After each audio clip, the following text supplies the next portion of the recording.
The grand cosmic dance, a question of scale. Imagine the sheer grandeur of our solar system. At its heart burns a star, the Sun, a colossal sphere of incandescent plasma, so vast you could fit over 1,000,000 Earths inside it, and circling this furnace, a tiny, precious blue marble, our world, an eternal, silent waltz, a cosmic dance choreographed by nature's laws. The Earth is perpetually falling towards the Sun, yet also moving sideways, fast enough that it continually misses. That balance, forward momentum versus gravity, defines our orbit. It keeps us in the habitable zone, a sliver of space where liquid water can exist and life can flourish. The orbital path is not a perfect circle, it's a gentle ellipse. Our distance varies throughout the year, about 147 million kilometers at perihelion, about 152 million kilometers at aphelion. We average this to one astronomical unit, about 150 million kilometers. Light takes just over 8 minutes to travel from the Sun to us. Within this vast emptiness, our existence is cradled. The stability has allowed the slow, patient, and magnificent story of life to unfold over 4.5 billion years. So, let's pose a question, small but fundamental. What if, on 3rd of January 2026, the Earth were instantly 1 centimeter closer to the Sun? Not 1,000,000 kilometers, not even a single meter, just 1 centimeter, roughly the width of your fingernail. Would this tiny shift send ripples of chaos across our world? Would the delicate balance break, heralding catastrophe? To answer, we must explore the forces that govern our world and the vast difference between human and cosmic scales. This is not mere thought play. It's a gateway to understanding resilience and the equally profound fragility of our place in the universe. It invites wonder, not fear, for the laws that make our world possible. It forces us to confront numbers, immense distances, and subtle forces. By considering one tiny change, we grasp the magnitude of the stage and the quiet forces that keep the celestial clockwork ticking with breathtaking precision. Gravity's gentle grip. To understand the consequence of moving 1 centimeter closer to the Sun, we must first appreciate the force responsible for our orbit, gravity. It was Isaac Newton who first articulated this universal law, proposing that every object with mass in the universe pulls on every other object. This pull is not a tangible rope or a physical tether, but an invisible field that permeates space itself. The strength of this gravitational pull depends on two things. The mass of the objects involved, the distance between them. The more massive the objects, the stronger the pull. And crucially, the farther apart they are, the weaker the pull becomes, diminishing with the square of the distance. The Sun, containing more than 99.8% of all the mass in our solar system, exerts a truly immense gravitational influence. It is this pull that keeps not just Earth, but all the planets, asteroids, and comets in their orbital paths. Earth, traveling at roughly 107,000 kilometers per hour, has enough sideways momentum to constantly resist falling directly into the Sun. Gravity acts like a cosmic shepherd, continuously bending our path from a straight line into the gentle, repeating curve of our orbit. It is a perfect, self-sustaining equilibrium, a dance of falling and missing that has continued, uninterrupted, for 4.5 billion years.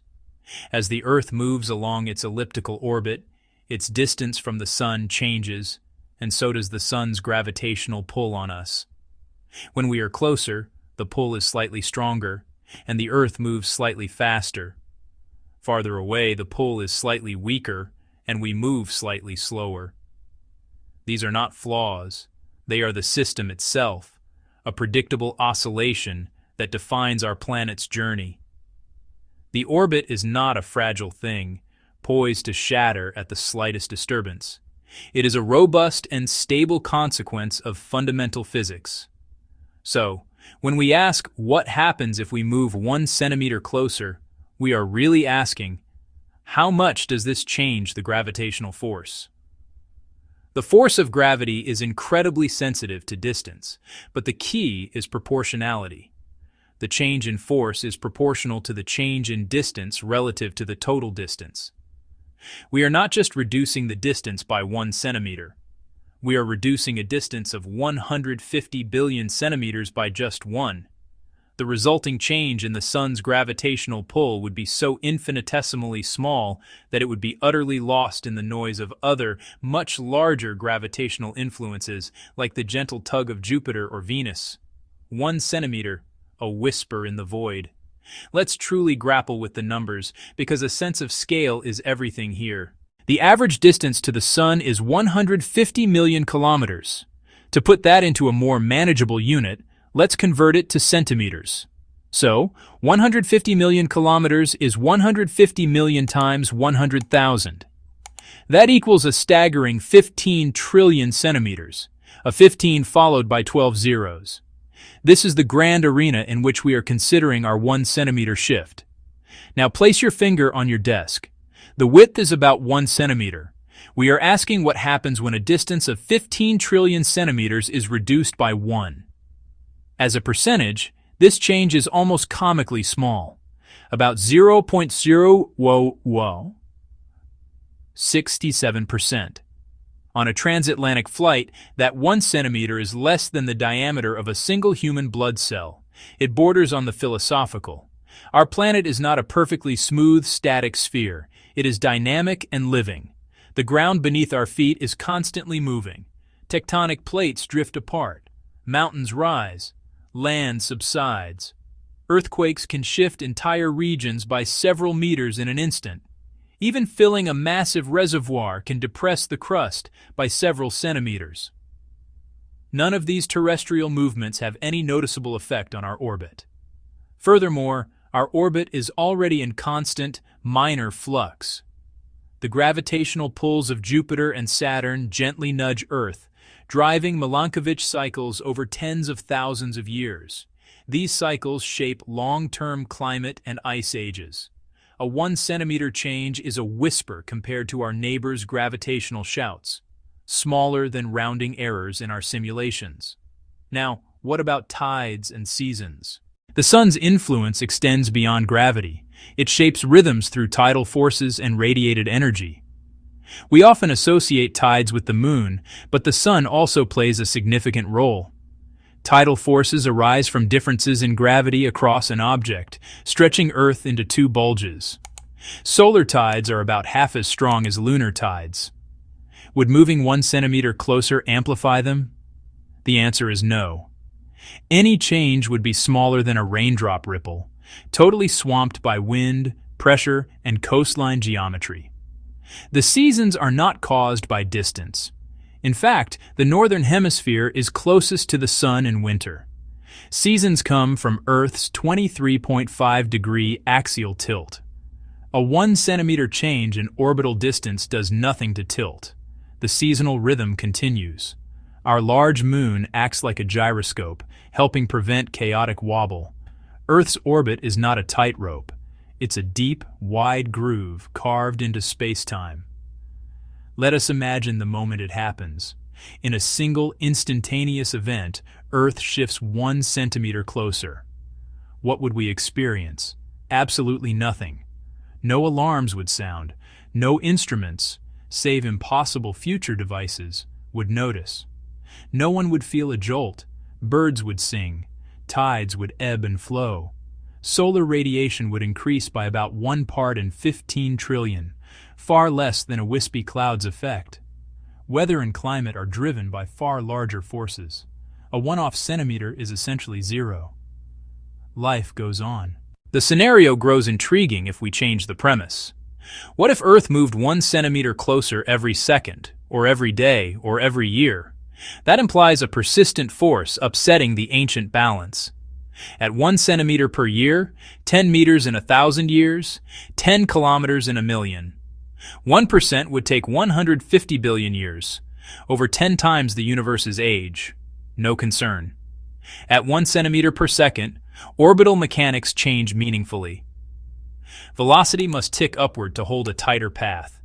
That's roughly 315 kilometers per year, 31,500 in a century. Over millennia, the inward spiral becomes significant. Solar radiation rises. A slow, inexorable warming begins. Over thousands of years, melting ice caps, rising seas, chaotic weather, a slow-motion apocalypse. Eventually, oceans evaporate and a dense greenhouse forms, much like Venus. Life would be extinguished, but on a timescale of thousands of years. The 1 centimeter question shows what's not a threat, so we can see what is.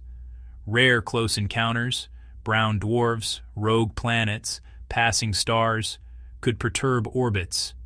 A strong nudge could drive extreme temperature swings, more likely a large impact. It scarcely changes our orbit, but it can darken skies, crash agriculture, and trigger extinctions. So, a 1 centimeter change in our distance to the sun is of no consequence. But the fact we can ask and answer this with confidence is the wonder. It speaks to the scientific method and the precision of our instruments. From gods, myths, and omens to physics, mathematics, and immeasurable reality. Knowledge is our greatest shield.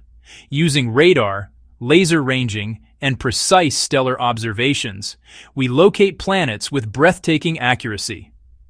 Gaia is mapping our galaxy in exquisite detail. We track near-Earth objects, forecast paths decades ahead, and design deflection concepts. Knowledge replaces fear with reason. The 1 centimeter story is, ultimately, a story of perspective. Robust physical laws sustain a resilient home for life. A delicate yet durable dance around our star. The sun is not about to take a sudden step that will imperil us. Our task is to measure, to understand, to know, and to look up at the vast, silent cosmos and wonder. Because in that wonder lies our future.